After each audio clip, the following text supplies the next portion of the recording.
Welcome to Pulse episode 77. It's time for some StarCraft news and updates. In this week's episode, we take a look at the new StarCraft Novel, Devil's Due, the apparent fix we'll be seeing for Protoss vs Protoss games. In the tournament and event updates, we take a look at the GSL, NASL, TSL, IPL and more. And then we look at some StarCraft themed music, a LEGO siege tank, the Banelisk and much more. Let's get started.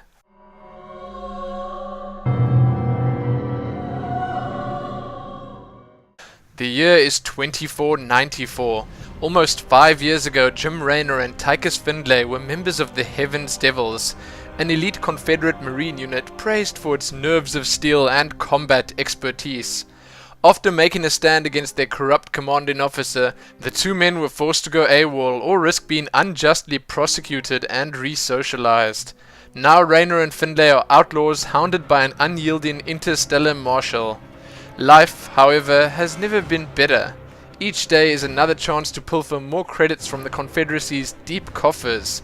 Each night holds the promise of spending their hard-earned profits in bars, brothels, and gambling halls. But a man can only run so far before the law and his past catch up with him. The new StarCraft novel, Devil's Due, recounts an unforgettable period in Jim Raynor's life as he descends into the Koprulu sector's criminal underworld alongside the street-savvy Findlay. Here, far from his humble upbringing on the fringe world of Shiloh, Raynor will face some of the most trying challenges of his life.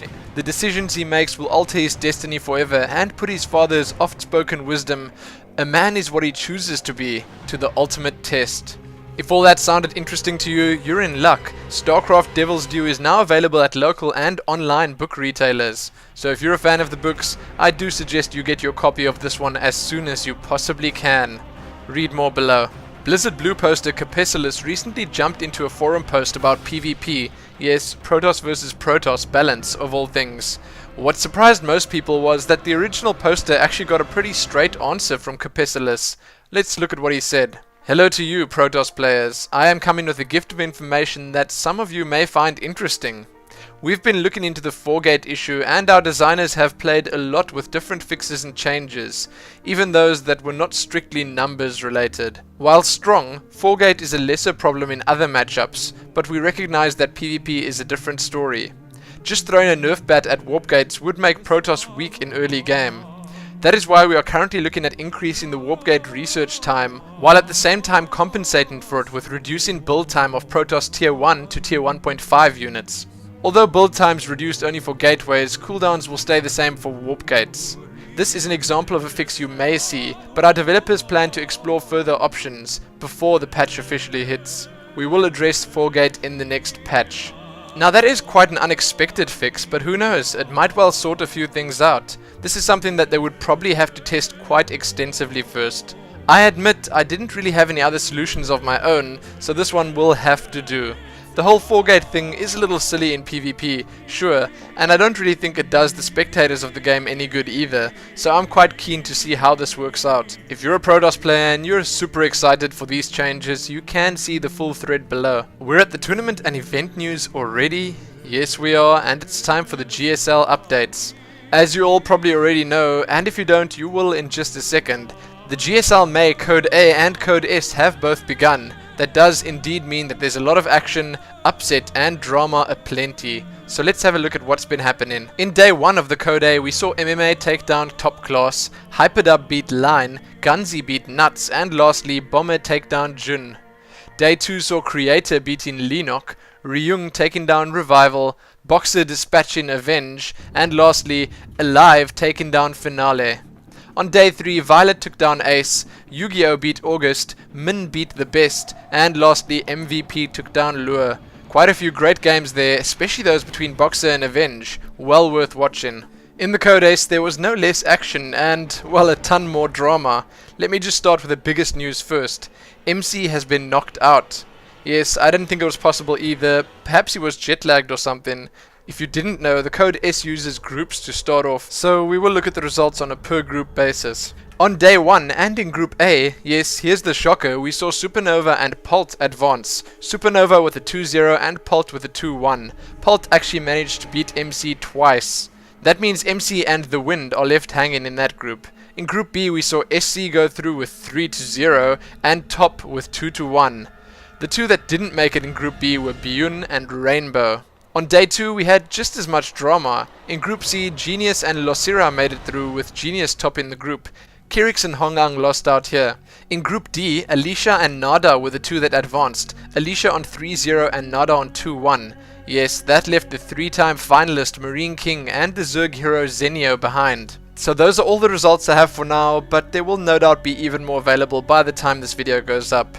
You know these guys at the GSL, they just never stop playing. If we're already seeing crazy results like these this early on, then I'm absolutely sure we're going to be seeing even more action in the coming days. Remember to keep checking back here over at the GOM TV site, on the Team Liquid forums, or wherever else you like to get your fix of GSL results for more. So with the results down, let's check out some GSL related extras. In today's extras, you can, as usual, read a bunch of interviews with the various winners and losers in the GSL thus far. You can check this cool picture of July Zerg out. What a charmer indeed.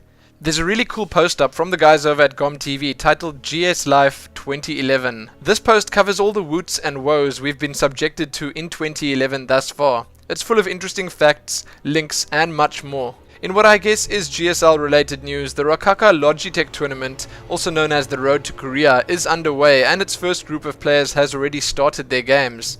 So if you want to know which Swedish pro gamer is going to be winning that much sought after trip to Korea, keep checking back at SK Gaming's amazing coverage page for more constant result updates. There's an interesting post up on the Team Liquid forums titled, "What do we know about the Korean SC2 scene?" It basically just poses a bunch of questions that I wouldn't mind answered. Is there a Korean version of Day 9? Are there a lot of streamers, just like in the EU and North America? I will most definitely keep checking back at that post to see how many of those get answered. Next up, it seems like the GSL Code A casters are doing an absolutely stellar job at keeping the masses entertained and enthralled. There are various posts linked below that are mostly just filled with praise and kind words for the up-and-coming casting Archon of sorts, Doa Trap, and I really can't disagree with any of them. It would be a terrible shame if Doa had to leave after this current season, but hey, these things happen. Lastly, you can watch a rather cool video of the backstage happenings at the GSL World Championship that happened a couple of weeks ago, right here on YouTube. Check all of those out below and enjoy them. The NASL is going full steam ahead and has already started its second week of games, but yes, I know what you're here for, you want those results. To end off the first week, Playday 4 saw Select beat Hasu Obs, Cats beat Goody, Ace take down Red, and lastly Starlife beat Machine. On Playday 5, Idra beat Sok, Mana beat Tyler, Cloud took Pain User down, Sen beat Zenio, and Boxer dispatched Druby. That was the end of the first week of games. Remember, you can see the full stand-ins thus far over at nasl.tv. As I mentioned, the second week has indeed begun, so yes, a whole bunch of new players facing off against each other. So let's look at those Playdays results. On day 1, we saw Phoenix take down Grubby, Moro beat Tielo, Moon beat fellow Zerg Vibe, Sheth take down Rainbow, and lastly, Kiwikaki beat Artosis. On day 2, we saw TT1 awarded a win as QXC was apparently unable to make his matches, Dark Force beat Momin, White Raw beat Show, In Control beat Cruncher, and lastly, Ensnare beat July.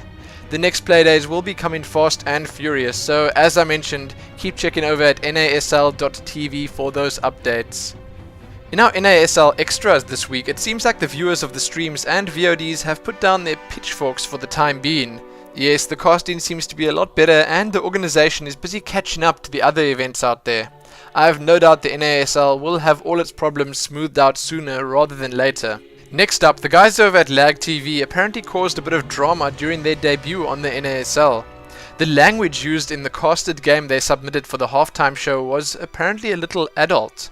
They did, however, release an apology and, well, an explanation of the whole thing. I won't get into it here, but you can find a video of the whole debacle right here on YouTube.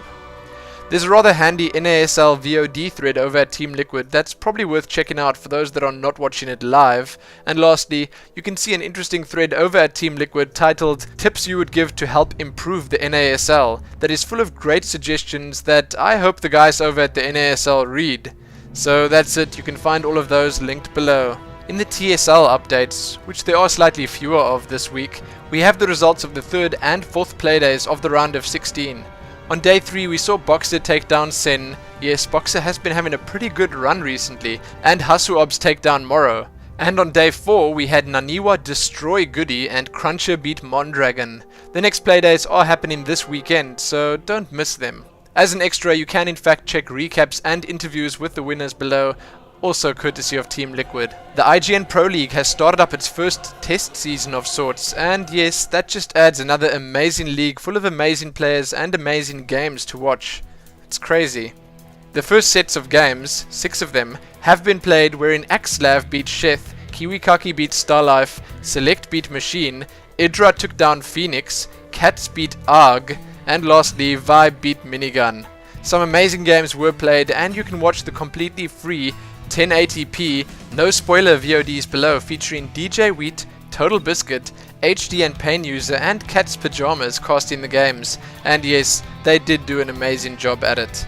I obviously can't wait for more action from the IPL, and I have no doubt that you would feel the same. The chances are there will in fact be more results up by the time this video goes up, so yes, check the links below for more information and be ready for those next playdays. Gigabyte Stars War Killer is the 6th Stars Wars tournament, and it's being run by the Chinese esports organization XMA. They held the first offline StarCraft 2 event, Stars War Reborn, in April of 2010. Idra, Artosis and Tasteless came to Shanghai and were presented as Team USA. Czech, Susira and Eve presented as Team Korea. So now, a year later, it's back with an even bigger tournament and prize pool. This year, the invites to the tournament are 64 of the very best StarCraft 2 players out there, over $8,000 in prizes. Yes, I wish I could have said over 9,000 there, but hey. And the competition is set to be fierce indeed. You can see the participating players on your screens right now. As usual, I won't bother trying to mention any of the big names here. The round of 32 through to the round of 8 will start on April the 23rd, 2011 and last until May the 15th. And the semi-finals and finals will be played live in Shanghai, China. I know it would be quite hard to watch absolutely all the events happening this weekend, but now at least you know that they are happening, so you can try. The last of our tournament and event news. It was bound to end eventually. So this time we're taking a look at the much talked about and much anticipated Copenhagen Games. If you didn't know, this is yet another huge European-based StarCraft 2 tournament that actually already kicked off on Thursday the 21st of April, and with a €6,700 prize pool, it's going to be quite interesting indeed. Some of Europe's greatest are attending, as well as the Korean duo The Wind and MC. There have apparently been some massive issues at the event and with their website, so the updates and or results are a little hard to come by right now. But you can keep checking back at the posts on Team Liquid, the Copenhagen Games website, and it seems like SK Gaming are covering the event live too.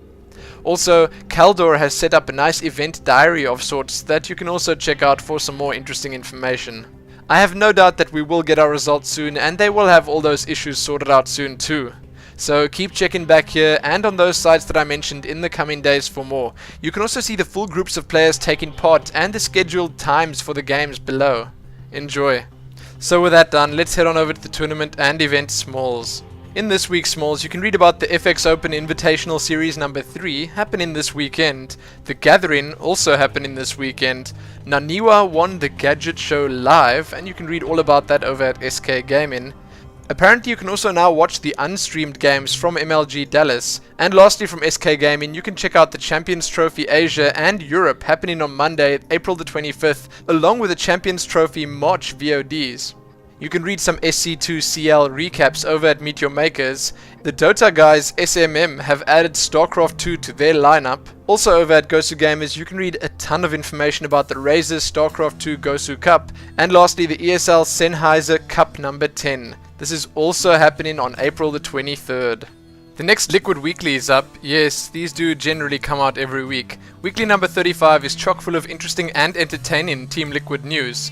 Liquid at Copenhagen Games, Liquid in Stars War, not Star Wars, Liquid in the GSL, and Liquid in the NASL. Yes, they are all over and not slowing down their apparent world StarCraft domination one bit.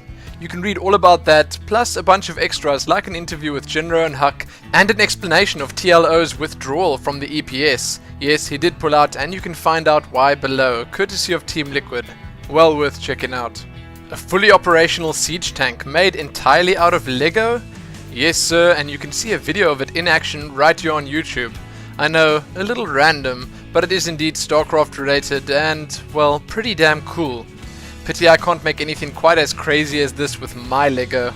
The tank can siege and unsiege via remote, and, well, I can't wait to see what this guy creates next. Imagine something like a Lego Viking. Anyway, check that out and try contain your amazement. You want to hear some more StarCraft themed music? Not? Well, these are so awesome that we're just gonna have to take a look at them. First up, we have the StarCraft 1 Terran themes played on guitar by a pretty talented finger guitarist. He just lets us know that they were about 12 minutes, so he rearranged his favorite parts and cut out about 30 or 40%. I gotta say, amazing job, and yes, they are indeed quite faithful to the originals. Next up, we have the Destiny theme song. This one was bound to come sooner or later.